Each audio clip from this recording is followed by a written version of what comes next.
Ito yung sikat na hot pot chain globally and we did have the chance to try it out earlier this year, but that was for an event noong nilaunch yung Oppo A5 Pro that obviously can resist hot liquids. But anyway, sobrang aliwalas ng kanilang interior. This is the Mall of Asia branch, by the way. They have another branch sa Robinsons Galleria. Basta, syala siya, ultimo yung CR, napakalinis and may mouthwash pa. And now onto the food doon sa kanilang tinatawag na seasoning buffet, or basically yung mga spices, condiments and ingredients that you need for your soup. Kumpletong kumpleto. From the garlic and onions to chilies to powders and sauces. If you don't know where to begin, may guide naman sila, so sundin nyo lang. There's also fresh fruits, prawn crackers and a lot more sides to complement the experience. And by the way, refillable itong lahat.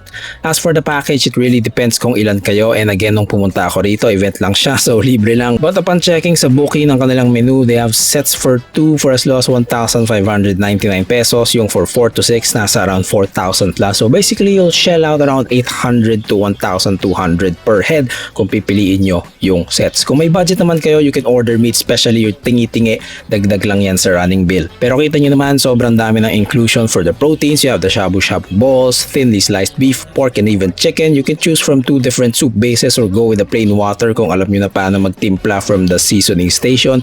They have chicken intestine here, and one of my favorites yung mozzarella ball. At itong mga nabanggit kong proteins ay nakaset na, hindi siya unlimited, but the quality is nice. After everything, may panghimagas rin like jelly or fruit salad, plus meron rin silang ice cream, unlimited rin yan. Overall, as a package, marami rin naman talagang kasama. They even have free manicure and nail art, plus yung cute collectible toys kasama na rin. And even sa waiting area, may free taste sila should you decide to try Haidilao. So when you have the chance, go visit Haidilao sa MOA or Robinsons Galleria.